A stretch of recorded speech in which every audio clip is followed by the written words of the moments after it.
Magbabasa tayo ngayon ng comments and reactions ng ating mga um, kababayan dito sa Hong Kong about sa octopus card.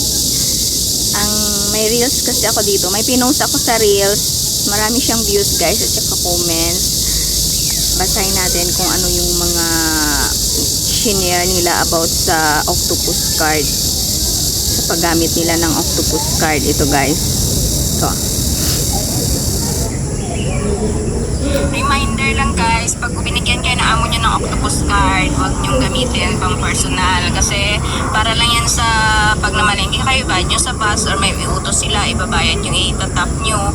Pero yung ibili nyo ng sarili nyong food or sarili nyong transportation, huwag nyong gamitin kasi natitrace yan nila, alam yan nila.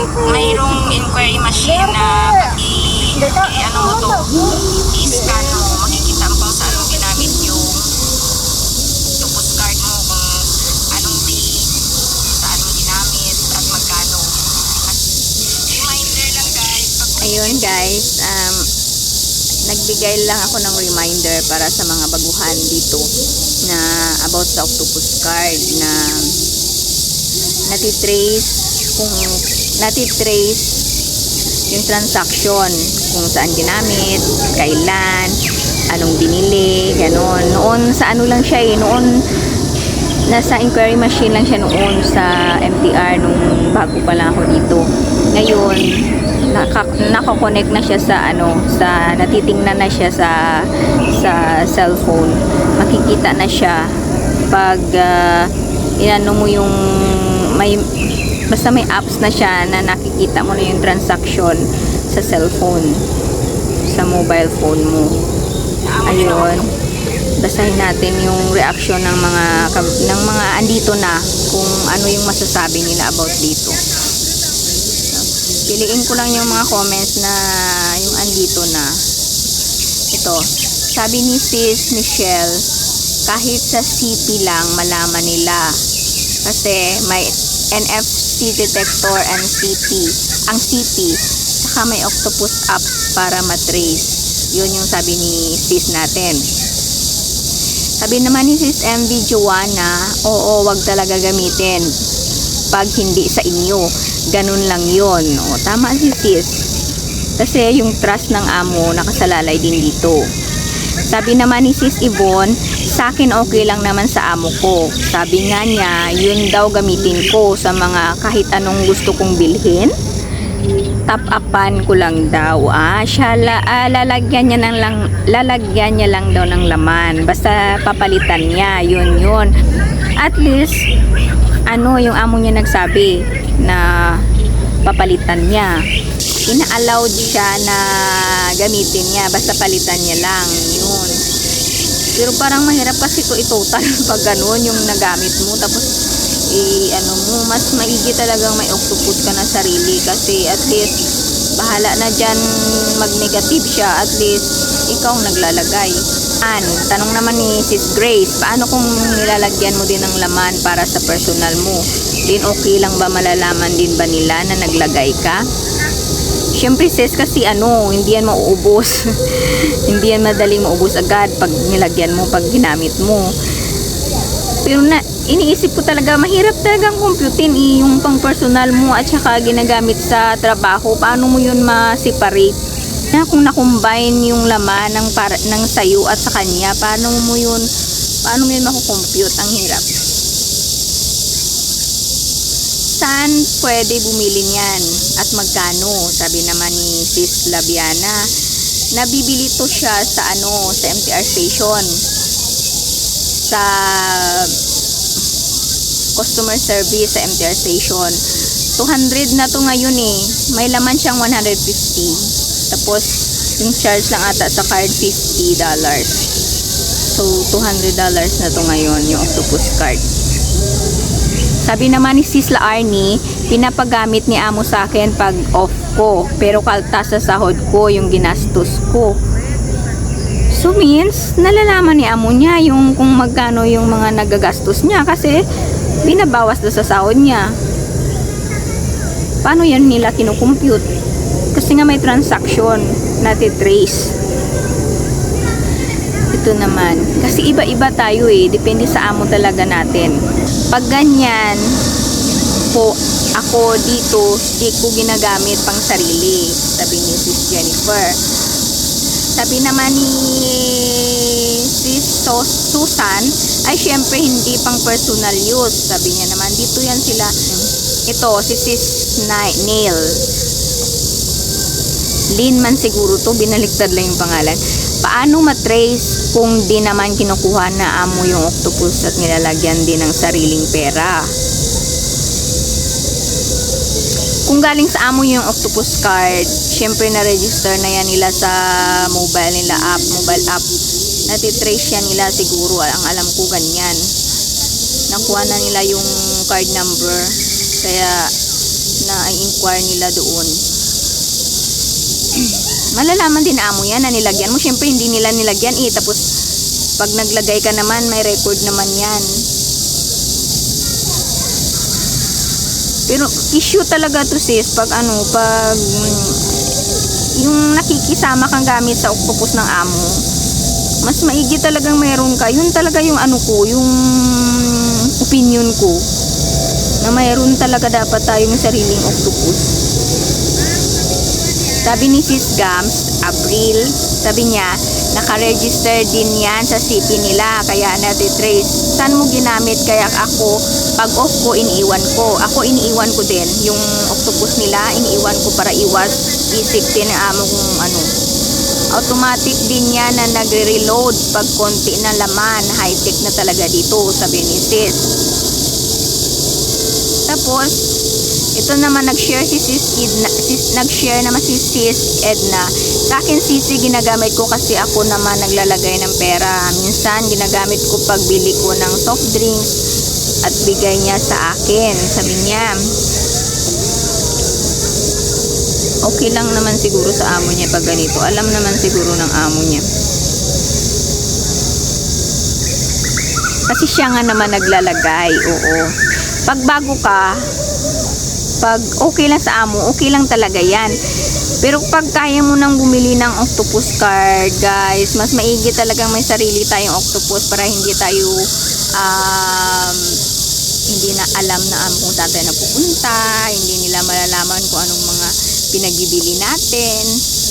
Sabi ng employer ko naman, no need to buy other octopus, just one octopus is okay. Kasi pag dalawang octopus, baka mawala. Importante pa naman kasi naka-register sa building namin. Iba naman yung octopus na naka-register sa building. Siyempre, meron akong octopus. Sabi ni amo ko, nunin na daw bumili sa akin na daw to. O, at sa kanya, na si Sis Jessica, binigay ni amo niya. Bahala na daw ako mag-top up. Hindi naman kasi ako naghatid sundo sa alaga ko. Napakadalang. Naghahatid si Madam everyday at nagsusundo si Sir kasi malapit sa work niya. Tabi lang ng school work niya. Kaya ako lagi nagstay sa bahay. Nung dumating ako dito, nilagyan niya ng laman 150. Tapos nung naubos na, ako na ang nag-top up ng 100. Pero gusto ko pa rin bumili ng sarili ko. Kasi nga, nakakonect ko sa kanila. Ayokong mamonitor nila saan ako nagpupunta. May point talaga si Sis. Ito talaga yung sinasabi ko. Sabi naman ni Sis Jinky, may app na po sa octopus sa phone. Pwede download. Kapag may NFC yung CP mo, tinatap lang sa camera yon, makikita na history. Sabi ni Sis Jinky. Tapos sabi naman ni G, yung sa kanya daw na binigay ni amo na wala niya. Kaya, nung nabasa niya daw yung post ko, na nalaman niya na natitrace ni amo niya, sinabi niya kay amo niya na nawala niya yung octopus card. Kasi pag pinalitan niya nga naman na bago, tapos nakaregister pala yung nawala niya sa amo niya, magtataka yung amo niya. So better sabihin na lang yung totoo. Sabi ni Sis Maya, matitrace nila yan sa CP nila. Tulad sa akin, ganyan gamit ko. Dati, tag 50 lang nilagay ni amo. Taga-sundo ako ng bata sa school or activity. Tapos bigla may laman na 1,000 till naubos ko. Sabi ni amo, I trust you. O, diba? Yan yung sinasabi ko. Wala naman kasi ako pake. alam sa hindi akin. Pag i-top up ko, wala laman, gamit ako sarili kong coins. See, you see? Sabi ni amo niya, malaki nilalagay sa octopus card na gamit niya pang work, pang hatid sundo. Sabi ni amo niya, may trust daw si amo niya sa kanya. So, diba? Sabi ko sa inyo, yung trust ng amo, andyan din mismo sa binibigay nilang octopus card. Kung mapagkakatiwalaan ka o hindi. Kasi pera din yan eh. Laman, pera yung laman yan eh. Para lang yan ano, yung ginamit mo yung octopus card na galing sa kanila na pang work. Ginamitan mo ng pang personal na hindi nila alam. Parang nagkupit ka lang din yan sa kanila eh. Parang yun yung point doon. Kasi sa kanila yun. Kahit scan, pwede. Scan ng boss nyo, makita nila lahat ng transaksyon. Sabi naman ni Sis Rose B. Kaya ako, ni Sintimo, nung ka ako nangupit sa amo ko. O, diba sabi ko, kupit na ang tawag doon. Aking octopus ang ginagamit ko. Para sa mga bread nila, ginagamit ko minsan para sa mga bread nila. Anyway, pwede naman gambling niyang octopus ng amo, basta nailista mo ang pera na binigay nila pang load sa kanilang octopus, then refund mo, use your money. Pwede yan yung ginagawa ko pag halimbawa lang naubos na yung octopus card na hindi nilagyan ni amo. Inano ko, tinatap up ko, tinatago ko yung resibo, guys, kasi pag hindi mo binigay yung resibo, magdadalang isip tulad yung amo ko.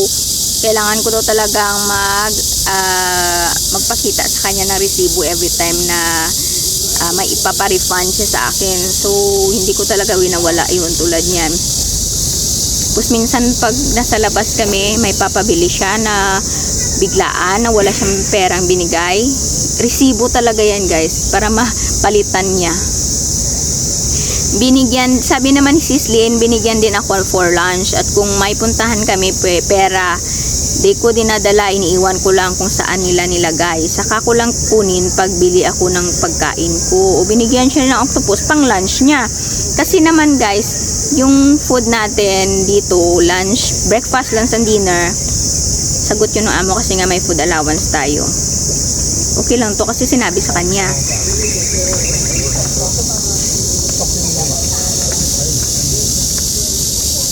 Ito may tanong naman si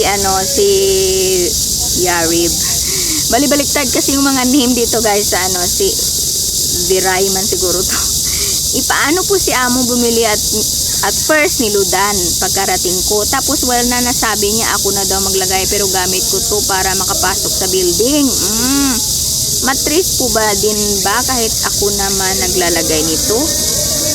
Matitrace yan kasi nga mayroon na silang code nito, mayroon na silang number nitong card na to. So kung gusto nilang i-scan sa cellphone nila, pwede siguro. Hindi ko talaga sure, guys, kung yung octopus mismo talaga yung i-scan sa cellphone para malaman yung transaction, or may nilalagay lang na code number na yung code number lang sa octopus, yung barcode lang. Ewan ko, hindi ako sure. Basta alam ko na titrace sa cellphone. Sabi naman ni Baby C, kahit di nila i-scan or balance inquiry yan, nakakonect yan sa phone nila. Pag tap mo, automatic mag-message yun sa phone nila kung ano binili mo or saan mo ginamit. Kasi may octopus apps, naka-register yung octopus nila doon. Kaya wag talaga tayong kampante. So, sabi naman ni Sis Inday, last na to, guys, next na naman kasi mahaba na tayo. Nung bago na ako dito, ginagamit ko yan kasi wala namang laman nung binigay sa akin. Pero alam nila kung saan ako pumupunta. Kaya nung huli na bumili na ako ng akin. Kaya mula no, nag-stop na sila magtanong kung saan ako pumupunta. You see, guys. Marami pa to. Next na naman, part 2. part 2 ng comments dito, magbasa na naman ako para sa may idea kayo, yung mga pupunta pa lang dito or mga bago pa lang dito, para may idea kayo sa mga experience ng ating mga kapwa DH dito sa Hong Kong. Thank you sa mga nag-share ng mga experience nyo guys sa video ko doon sa YouTube, sa video ko doon sa Facebook. Ito yun guys, ito yung account ko sa ano guys, sa Facebook. Ito. Ano guys, follow niyo ako, Ate Shell HK. Yan yung ano ko, yung page ko sa Facebook. Please subscribe Shell Wonder Vlogs guys, sa mga hindi pa dyan nakasubscribe. Thank you.